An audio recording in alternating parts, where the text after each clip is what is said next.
Shalom. All praises go to the Most High Yahweh, Ba'ashem Yahushai, Ba'ashem Adawah Kodash Dabalanos, and to the elder apostles and great millstone for the teachings of the scriptures, among other things. Shalom to the sincere Eliakim across the world. Now, this is the book of 2 Samuel, chapter 6, titled Bringing the Ark to Jerusalem. Verse 1. Again, David gathered together all the chosen men of Israel, 30,000.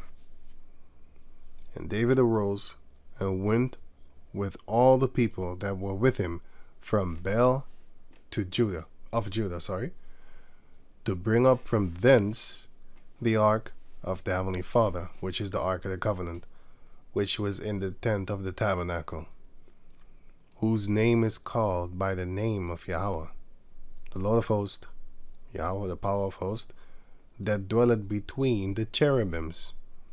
Now, what does that mean? Well, if you go to the book of Leviticus 16, and also the book of Numbers chapter 7, you will see Leviticus chapter 16 verse 2. And Yahweh said unto Moses, Speak unto Aaron thy brother, that he come not at all times in the holy place, which is the holiest of holy, which is mentioned here. Well, it's shown here actually. Here, this is the holiest of holy. So this is the sanctuary behind the first veil, which the high priests were only allowed here. And then here is the holiest of holy. The priests were allowed here, and only the high priest was allowed to go behind he was allowed to pass the second veil. But in all, this is the sanctuary, but actually this is the sanctuary within the tabernacle, as you can see it here. The tabernacle, also called tent of meeting, and it's also called the sanctuary, which was in here. But this is called the sanctuary also. Right, so he was not allowed to come at all times in the holy place, the holiest of holy, within the veil, which is the second veil, before the mercy seat. See, it's talking about. So this is the mercy seat, which is the lid, as you can see that here. The mercy seat is the lid. This thing, the lid that you close it with. And this is the ark. And between here, is the mercy seat. Yeah, so this thing. But it's between the cherubims. This one is one cherubim, and this one is another cherubim. Right, so it says here, before the mercy seat, which is upon the ark. Here it explains that the mercy seat is the thing that is on the ark, that closes it, or you can open it, that he die not. For I, Yahweh, will appear in the cloud upon the mercy seat. So you had cloud here, for example, smoke. But you had also the cloud for here, this one. You have also one in Isaiah, for an example, Isaiah 6, which says here, verse 3. And one cried unto another, saying, and said, Holy, holy, holy is Yahweh, the power, the Lord of hosts. The whole earth is full of his glory. Everything and anything, that's the glory of the Lord, that you can see, that you can hear. The Lord has many glories. One of his glories are the chariots of Israel, which are spaceships. Here, verse 4. And the post of the door moved at the voice of him that cried, and the house was filled with smoke. Now, what does that?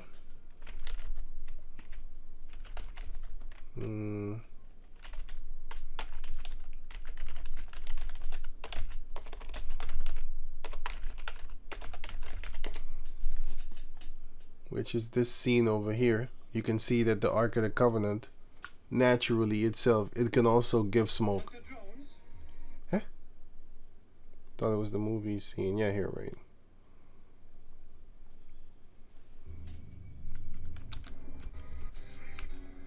it starts to give smoke. Yeah, that's in the scriptures. So this is an example. Isaiah saw it in a vision. And then going on to Leviticus 16 and 13. And he shall put, it's talking about the priest. And he shall put the incense upon the fire. Here.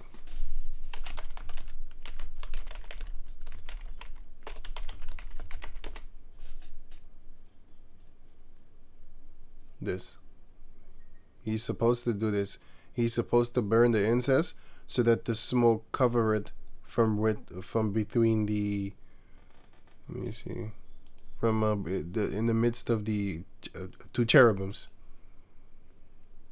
The smoke needs to be there. Here, also another picture where it represents the smoke. This one is good too. Here's another one, but it needs to cover this thing because it's, wait, this is a little bit better. Yeah, but the smoke will cover them here between this. Okay, so let me read on. Yeah, before the Heavenly Father, that the cloud, so this is the reason why you burn the fire, that the cloud of the incense may cover the mercy seat that is upon the testimony that he die not. Because you're not supposed to openly look up in there. If you do, you die. He would die. And he shall take of the blood of the bullock and sprinkle it with his finger upon the mercy seat eastward, and before the mercy seat shall he sprinkle the blood with his finger 7 times. So yeah, and verse 16. So you know, this blood sacrifice and stuff like that. And he shall make an atonement for the holy place. Nowadays, our atonement is the Lord Shahawashai, and he is that mercy seat, because he is the spirit of grace, and he is the atonement symbolically. I don't have to show that. You can read that for yourself if you have the time. You know, if you go look up mercy seat in the, I'll do it for you. Wait. I didn't want to waste time. Well, it's not time wasting, but I didn't want to stretch it out. That's what I mean.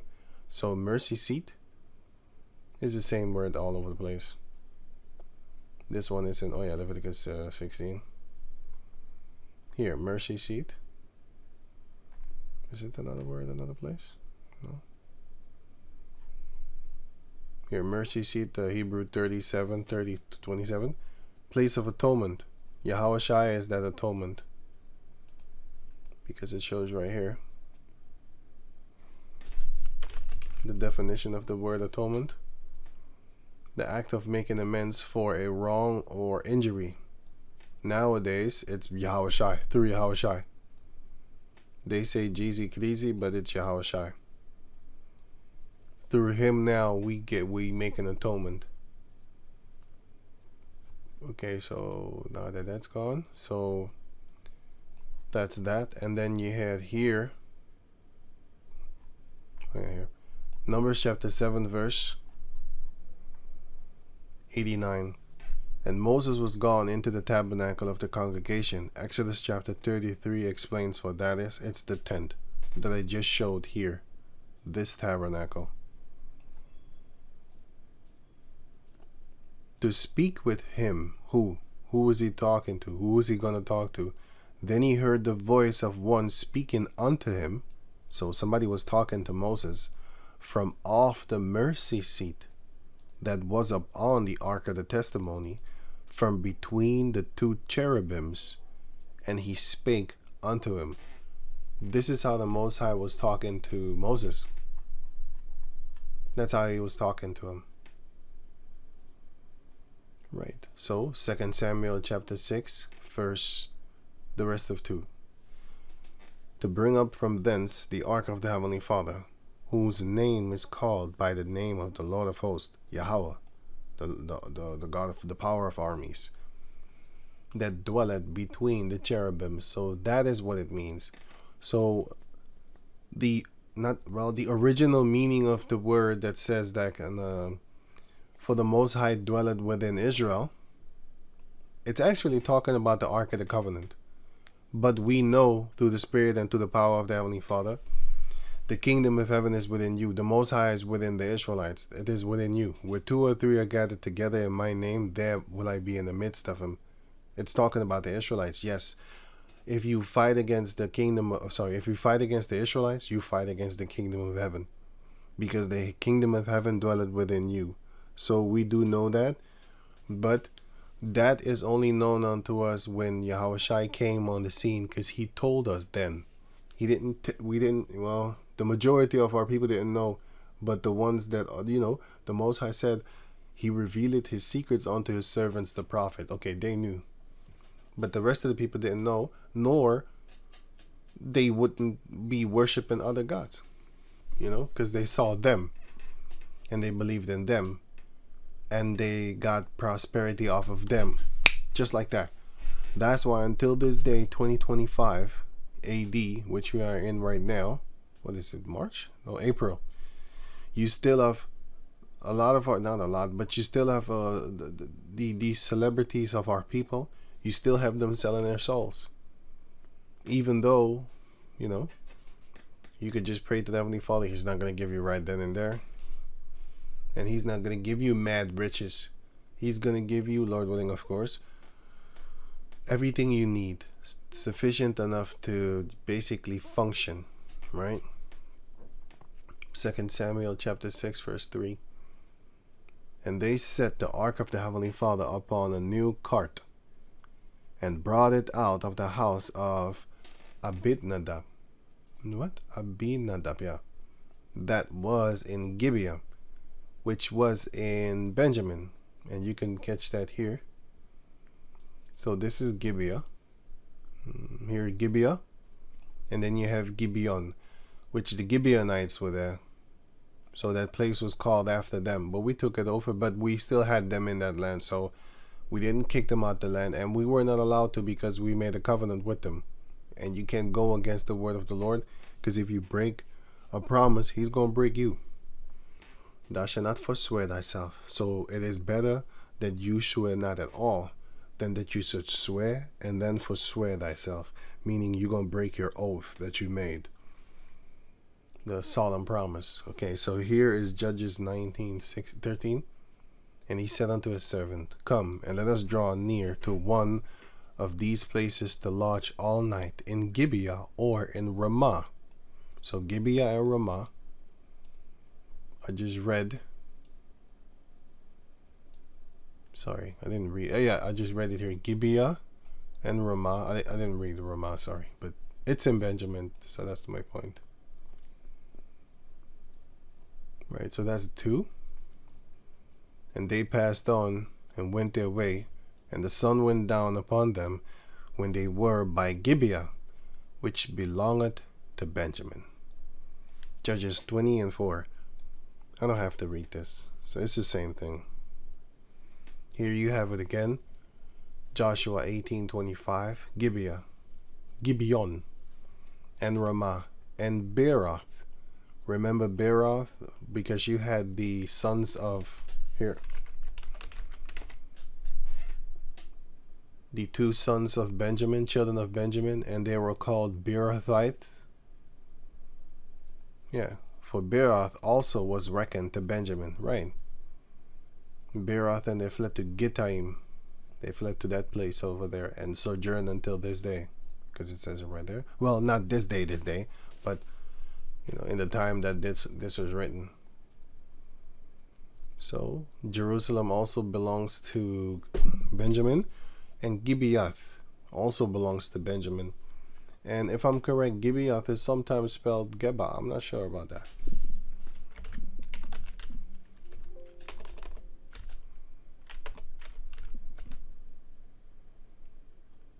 I don't know about that. I don't know. I'll just leave that. Maybe I'll find out later or something. I don't know. Okay, so going back to over here. That was in Gibeah. And Uzzah and Ahio, the sons of Abinadab, drave the new cart, which is just a cart. well, of wood, this one.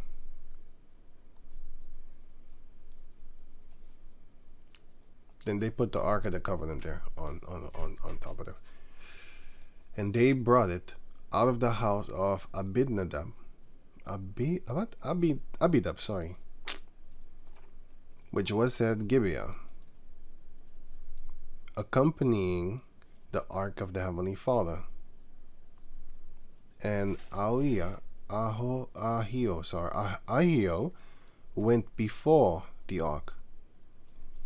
And David and all the house of Israel played before Yahweh on all manners of instruments made of fair wood, even harps, and of psalteries, which are these things, musical things here. This thing. And you can make music out of it and stuff like that. So it's not Esau that came up with it, because, you know, they want to make it seem as if they're the ones that came up to be musical geniuses and stuff like that. They're not. Everything that you hear in America, all so-called popular music, stems from the so-called black man, which they say has inspired the music. No, he invented it. There's a difference between inspiring something and inventing something or creating something. Here you have, what am I looking for again? Wait. Here. Where is it again? Huh? Addition to Esther. No. What? Oh yeah, here. So I think it's in the book of Sirach where it says here.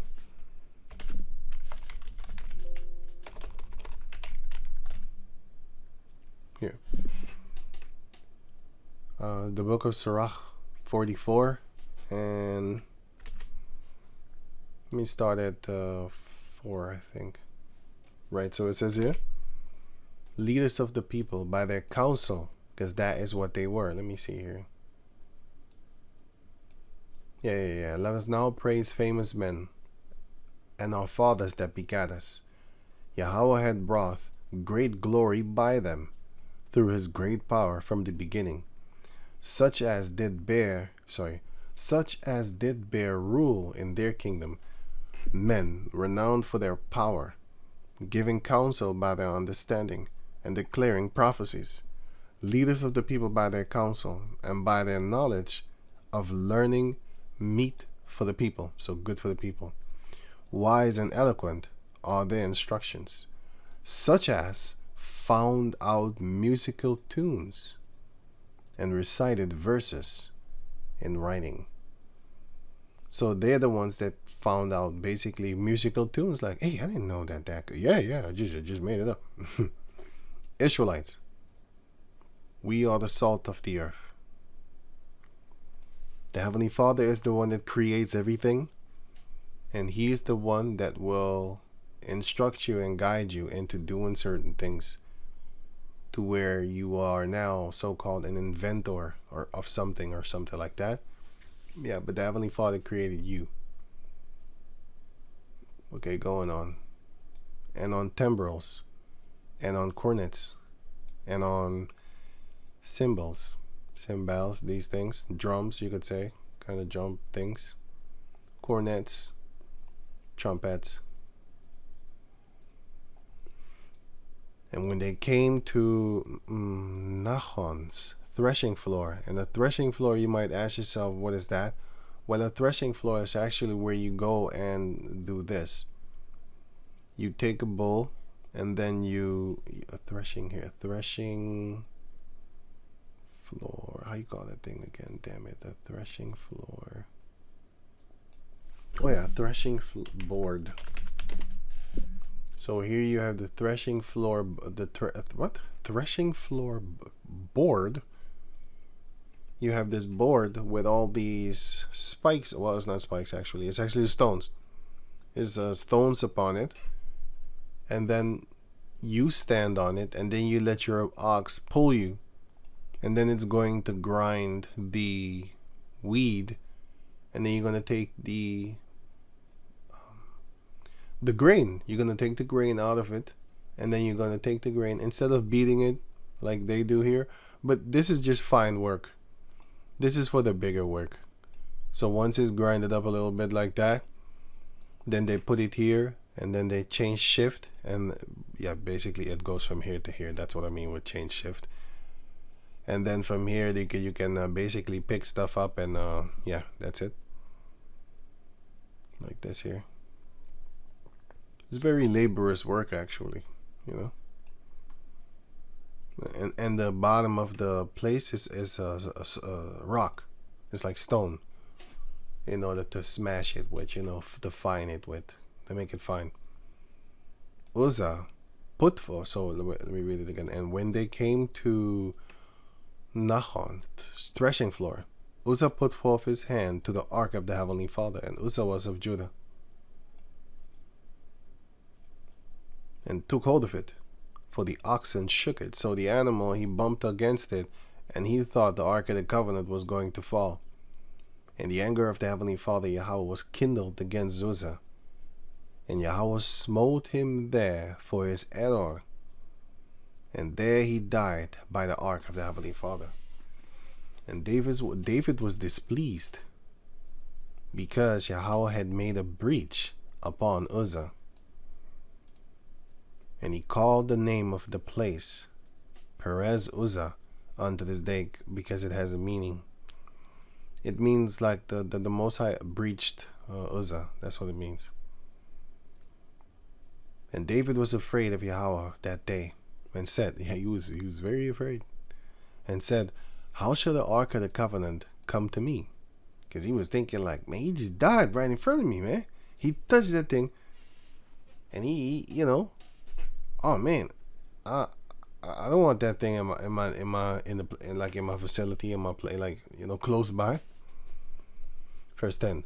So David would not remove the ark of Yahweh unto him into the city of David, but David carried it aside into the house of Obed-Edom the Gittite. Now this verse might spark up controversy, talking about it was a Gittite, because the Gittites are here. If you go to, let me see something here. If you go to here, which is 2 Samuel chapter 6 verse 10, it says here Obed-Edom, right? Which is Hebrew 5654. I think it's this one. Yeah. Hebrew 5654. It says here Ibad. And what is Ibad? It means to serve. Worker, worshiper, stuff like that. But it's just servant.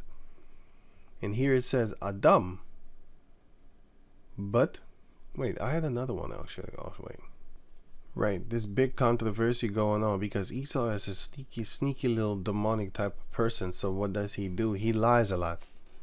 But anyway, so if you check out this word Obed-Edom, it says, then it goes into this here. It says here Obed-Edom, the slave of Adam or Edom. So they don't know what else going on, but I know that they know, because the word Adam means ground or earth. The earth or earthy. So what does it say? Slave of the earth. So basically, servant of the ground, you could say, for Yahweh's sake. So he's the servant of the ground. Now, the reason why I lean more toward that is because Esau is a liar. And also, I don't see him serving Edom. You know, it's nothing wrong with that, but I don't see the reason to where he would be a servant of Edom.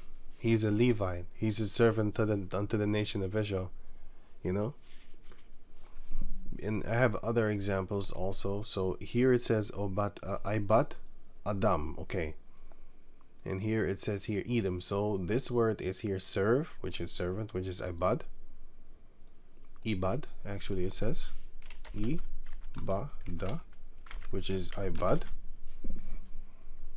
Or Ibad. Right? And here it says, Hebrew 123. Which is Adam, and it comes from Adam, which is Hebrew 122, which is they say it says here red and ruddy, and it's here from the word Adam again, which means to be red, ruddy of the Nazarites, right? Okay, of unknown derivation. I don't know what that means. What was that? Well, so yeah, I thought so, but I didn't know exactly. I think I looked it up one time, but I forgot. Anyway, so okay, so they say it's unknown, right? But if you go here, Adam, which is, you know, Adam and Eve, and then it says here 120, right? So it says Adam, and they say that Adam means man or mankind. Man, ruddy, that is what this thing here, IA, means stands for is, which is that is. That's what it means. That is.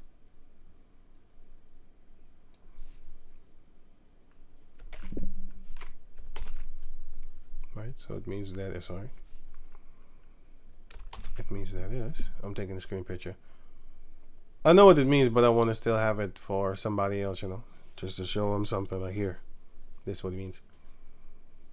So, okay, ruddy, that is a human being, an individual, or the species, mankind, etc. Okay, so it says here, man. So it says here, Adam, man, perhaps so called for the idea of redness. Compare dam. Dam is blood. Right? Okay. The Arabs distinguish two races of men. One red, comma, ruddy, comma, which we call white. Which one? Red. That's what they call white nowadays, right? The other black. Which one they call black? Ruddy. So how can ruddy be red? They're lying to you. So they're playing around. It's like Bordeaux. Bordeaux goes into brown. If you ever play around with colors, like the color schemes and stuff like that, with here. Right. Now check this out. As you can clearly, well, I hope you can clearly see it. It's orange over here, right? But all you have to do, so it's bright orange. Turned it up all the way. But if you just take it away, take it to put a little bit black, it starts to get brown. Starts to get browner and stuff like that, right? So now it's deeper brown, almost like the source over here, you know, right? But if you go to the red, it starts to get a different type of reddish brownish, you know, Bordeaux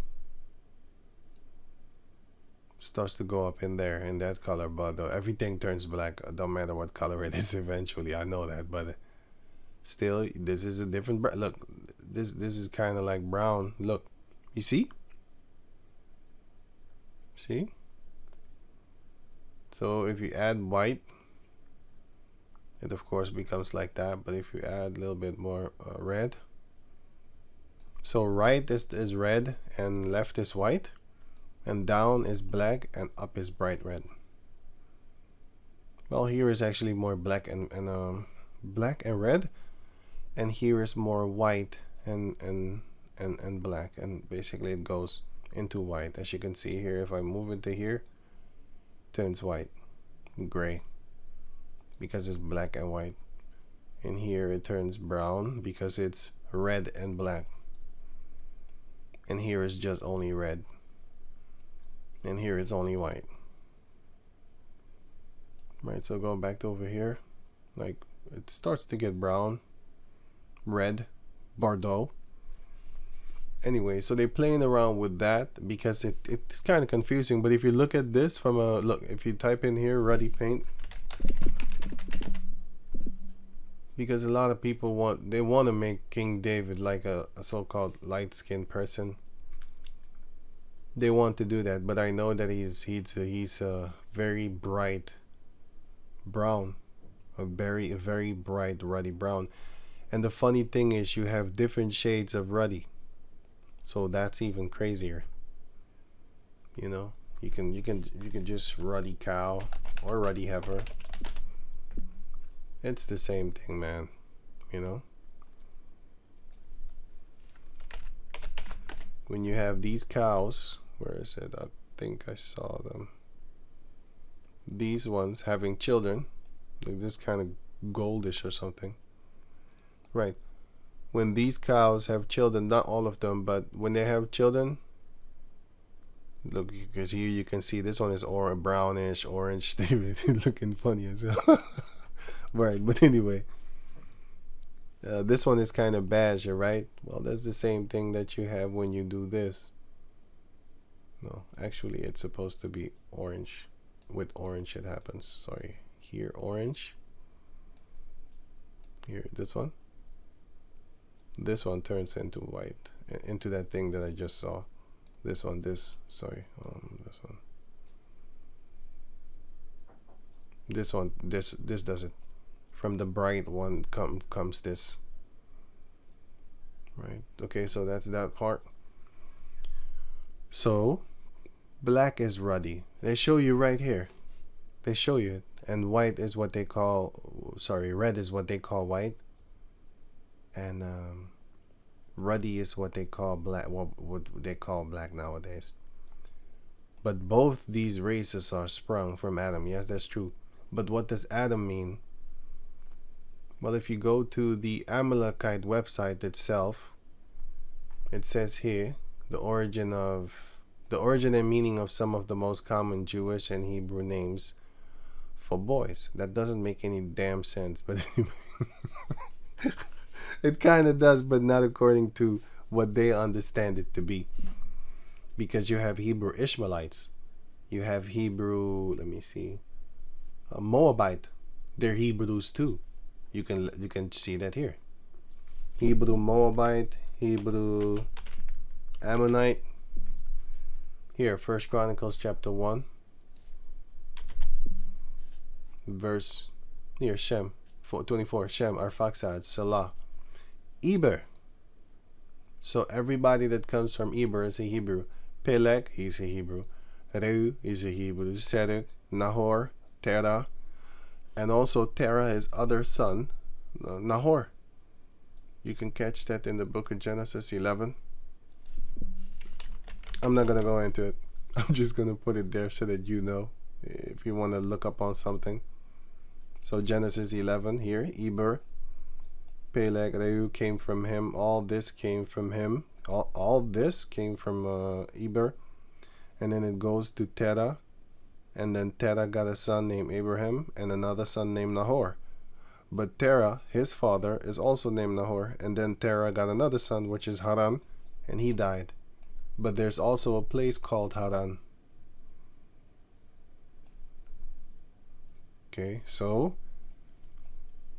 and Lot comes out of Haran, if I'm correct, right? Yeah, Haran had, so it says here, Haran begat Lot. So Lot comes out of Haran. So what happened? Lot is also a Hebrew.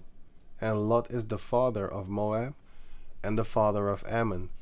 So they're Hebrews, but they're not called like that. They're just Shemites. They are Shemites, but they're also not called Shemites. Well, we know that they're Shemites, but in the world, the only one that's called a Shemite in this world is Amalek, which he is a Shemite, but so are the Arabs. So are the Chinese. So are the just everybody that comes from Shem, man. So are the Chinese. I've already said that. Japanese. East Indians. The East Indians. Also the people from Syria nowadays. Those people over there, also in Lebanon and stuff like that. Those people. Yeah, those are Shemites also. Anyway, going on. The East Indians are Shemites too. Okay, enough of this. Okay, enough of this also. But anyway, going back to over here. Jewish and Hebrew baby boy names inspired by October 7th. What the fuck? That's this bullshit.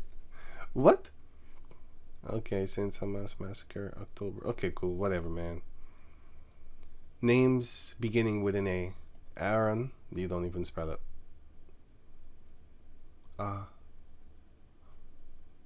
Ahara 1. Ahara 1. Anyway, whatever. Abba, you don't even spell it like that. Let me leave that. The point is here. Adam was the first man. Adam means ground. This is the funny part in the Bible. You can just find the meaning of names right there in the sentence. It's going to explain. Genesis 2:7. And Yahweh the power formed man of the dust of the ground. The dust of the ground. That's different shades of brown. Here.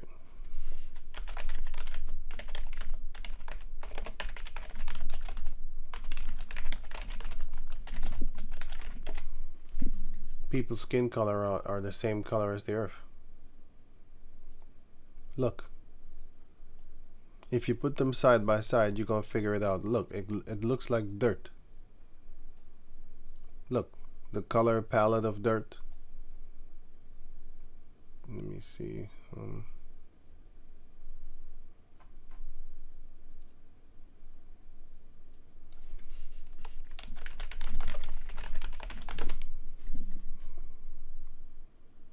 Dirt. Here. It's a leper. A filthy leper at that too. But yeah, you have this one here, which are skin shades. If you look at this, and then you look at, let me see. This. It's the same thing. The color spectrum. This. That's it.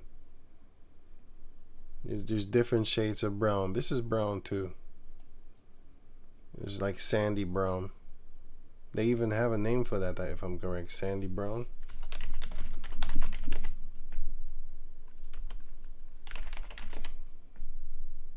Like this. You have people with this form of skin color. These, all of them. You know, it's like sandy. Sandy is this one. It's this one. Anyway, going back to over here. And another way you can find that out, that the name meaning is often right in the same sentence that they that is written. For example, Genesis 29:31. And when Yahweh saw that Leah was hated, he opened her womb, and Rachel was barren. And Leah conceived and bare a son. And she called his name Reuben. Why? For she said, this is the reason. For she said, so she called her him Reuben, for this reason. Surely Yahweh had looked upon my affliction. What does Reuben mean?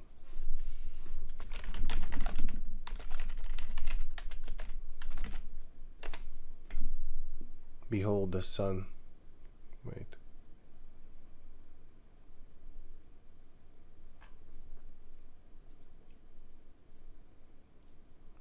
I think here.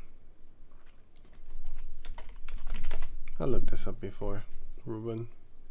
My affliction. Here's Hebrew. No, Reuben. Behold the son. Huh? Wasn't it? Wait. Right, so here you could see, I think I made a mistake, but here, I'm gonna tell you where I got it from. Here, it says here, provided for my affliction. So it means behold the son, because ban means son. And it's basically because she said he provided me a son for my affliction, because it is explained in the sentence to say that. So behold the son, and she called his name Reuben, for she said, surely Yahweh had looked upon my affliction. So then my affliction has to do with this, and then therefore she named him that, behold a son, for the Lord has seen my affliction, because I was hated, I was being afflicted. So the Lord gave me a blessing and gave me a son. Behold a son. So that's what I actually should have said. Verse 33. And she conceived again and bare a son, and said, because Yahweh had heard that I was hated. He had therefore give me this son also, and she called his name Simeon. And what does the word Simeon mean? Where is that one? Oh, wait. Simeon. Okay, what does Simeon mean? Hebrew 80 and then 95. It means heard. Heard of what? Heard of my affliction. She named him that way because she knew like Yahweh had heard that I was hated. So that is the meaning of the name, where the name goes into the reason why he was named that way. And that's the same thing with Reuben. This is the reason of her affliction. She said, behold, the boy, like here, finally, look. And having a boy was something to glory in the eyes of a woman back in the days. Women nowadays, they glory money and all that. They glory their looks. But in the scriptures, women glory their capabilities of having a child and being humble and doing the will of the Lord. But going on, 34, and she conceived again and bare a son, and said, now this time will my husband be joined unto me, because I have borne him 3 sons. Therefore was his name called Levi. So what does Levi mean? Levi means, oh man, where is that thing? Okay, this is Simeon, and this is Reuben, and this is then therefore Levi. Damn. Levi, okay, the Hebrew 38, 78. Joined to basically joined because of joined unto me, but because of she wanted Jacob to love her. Okay, verse 35, and she conceived again and bare a son, and she said, now will I praise Yahweh. Therefore, because of that, she called his name Yehoiada, which is Judah, and left bearing. So what does Judah mean? Here, Hebrew 30 and 63, Yehoiada. It means praise. It actually means praise the Heavenly Father. Wait. Right. So often the name meaning is in the same sentence. And this is Yahweh praise. Yahweh. It says it right here actually. Praise Yahweh. That's what Judah means. Join unto me, Levi. That they heard that I was Yahweh heard that I was hated. It's the reasoning for Simeon. Reuben, my affliction, because I was hated. That's the reasoning for Reuben. Like, see, look, I have a boy for you. You love me now. You need to love. You're gonna love me now, right? Okay, go on. I'm going on. Genesis 32 and 28. And he said, thy name shall be called no more Jacob, but Israel. So what is that meaning? For as a prince thou hast thou power with Yahweh and with men, and has prevailed. This is the meaning this is the meaning of the word, the reason. Do I say it good? This is the reason for his name. This is the reason for his name. But the name meaning is this.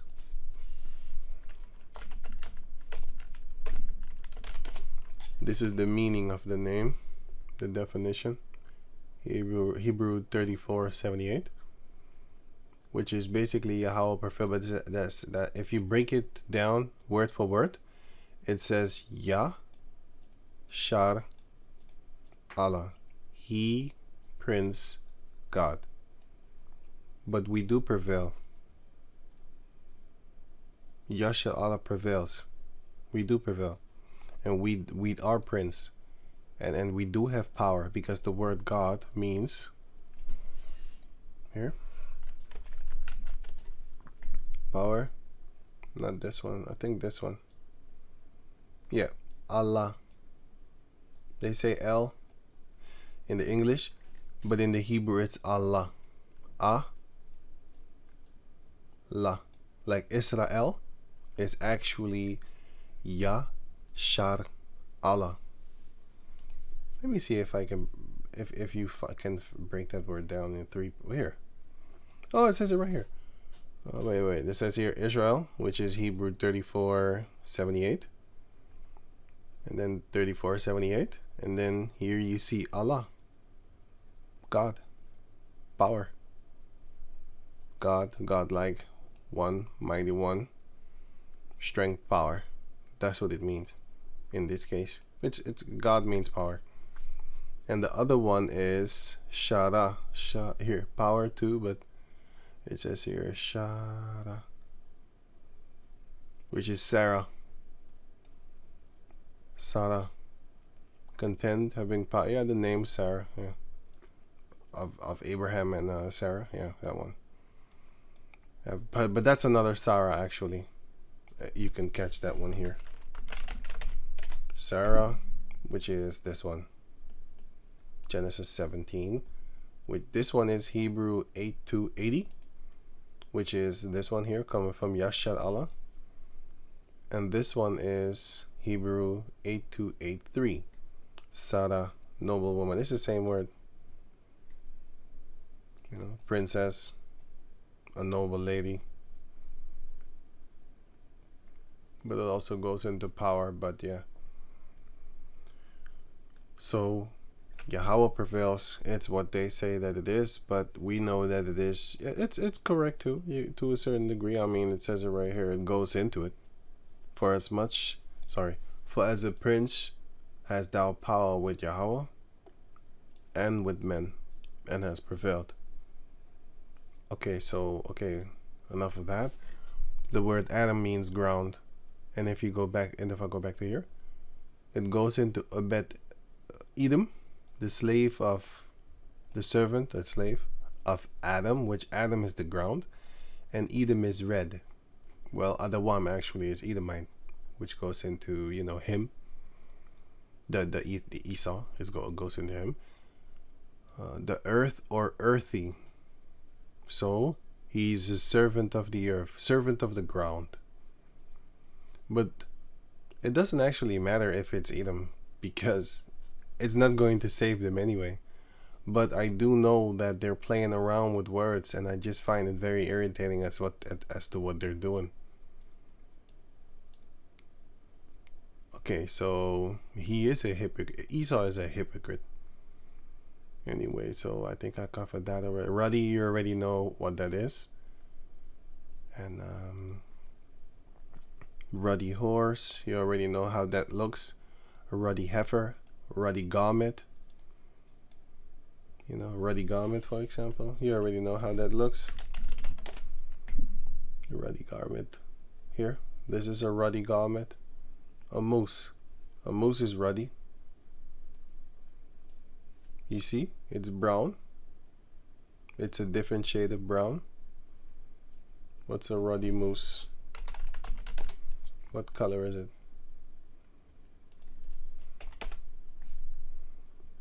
It's a different shade of brown. See? It's a different shade of brown. It's like the dead grass. No, well, I don't know. I know this is not grass, but you know, this thing here. This, like weed. But anyway, going on. See, ruddy, brown, blackish, whatever. In the background, you see a little bit of orange. But anyway, let me go on. Water lanterns. It's also orange-ish. Okay, here it says here, Adam. No, this Edom, but Edom is spelled fully Adawam. That's his name, Edom. Adam and Adawam.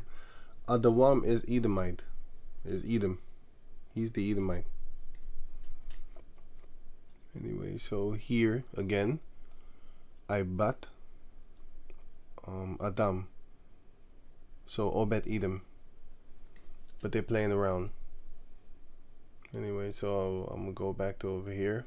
And by the way, you had two Obed-Edom, because wait, let me go back over here. Okay, so it says here, 2 Samuel 6 and 10. The house of Obed-Edom the Gittite. So now I'm gonna look up the word Gittite. I think it's I think I put it. What's here? No.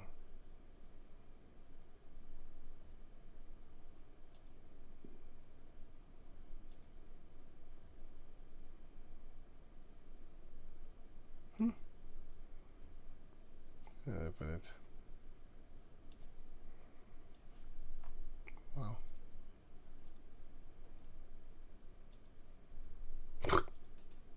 Wait. Right, so here you have the same chapter and the same verse. 2 Samuel 6 and 10. So it says here Obed-Edom and well, Obed-Edom the Gittite. So what is a Gittite? Hebrew 16:63. Hebrew 16:63, which says Gathaya. Gathaya. Gittite, belonging to Gath, an inhabitant of Gath. So now I saw other places where Edomites say that this is actually a Philistine, because the Philistines, you know, Goliath of Gath, the Philistines were that. Well, that's not correct. Why? Because it shows you right here that you had where is it? You had, let me see here. This, no. Yeah, you had the children of the Kohathites, the children of Levi. They were living in those lands. You do remember that we took them over, right? But they was living in the midst of us also, because we didn't kick them all out. Joshua 13 shows you that. Judges chapter 1 shows you that. Joshua chapter 15 shows you that. Joshua chapter 18 shows you that also. So we had them in the midst of us, but we were named or called sometimes after those lands. Joshua 21 and 20. And the families of the children of Kohath, the Levites, which remained of the children of Kohath, even they had the cities of their lot out of the tribe of Ephraim.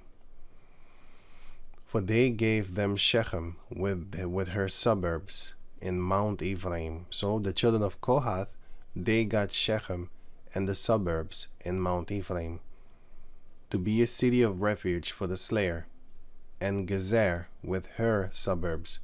Where is that? That's here, Gezer. That's one. And I'll get to that one. But Gezer is this one here. They got that one. And Shechem. I was thinking about that. Shechem is it's not here? No, it's not here. Then it's here. This one is Shechem. This is Mount well, this is Ephraim. So this is Mount Ephraim. Shechem, they got there. All these stars, what you see, are the cities of refuge. I forgot which chapter that was actually.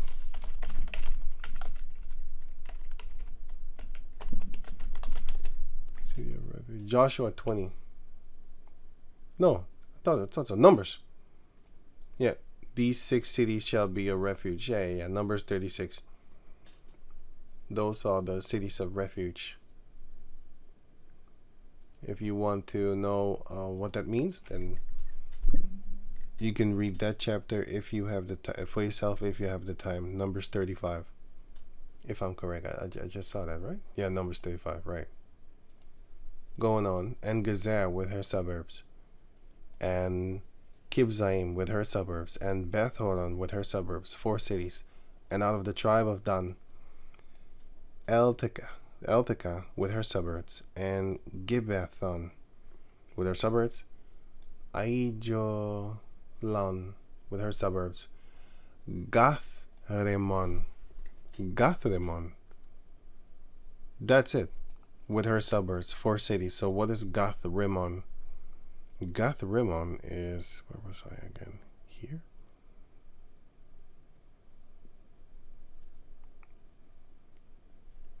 Here, all these names. I'm in Joshua 21 right now, by the way. Here, verse 20 until 26. I'm actually in verse 24. So it says here Gath Remon. So if you go to Gath Remon 24, it says here Hebrews 16:67.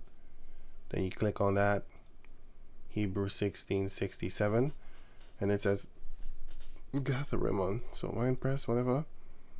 It says here, a city given out of the tribe of Dan to the Levites, situated on the plain of Philistia, which is here, Gath. Here, Philistia, Gath. The Levites were there. But then, anyway, later on. And apparently not far from Joppa. So, where's Joppa? Here. Joppa is here. Going on. A town of half of the tribe of Manasseh located on the west side of the Jordan, assigned to the Levites. So you had another one over there, which you can see in the same chapter, by the way. Here. So Gath Rimmon, with her suburbs, 4 cities. And out of the half tribe of Manasseh, they got cities too. Tanakh with her suburbs, and Gath Rimmon with her suburbs, 2 cities. So there were 2 Gath Rimmons. As you can see here. So you had one that was, where's Gath again?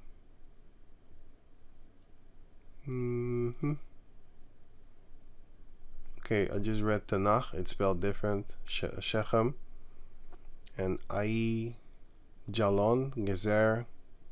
Oh yeah, you had another Gezer too. Yeah, sorry. You had another Joppa. Damn, I just made a mistake. Wait. This Gezer and this Joppa is not. It's good that I looked it up. It's not the Gezer that's here and the Joppa that's here. Here's the Joppa. Well, actually, this one. Sorry, I just confused myself. Here, Joppa here, and this is the Gezer here.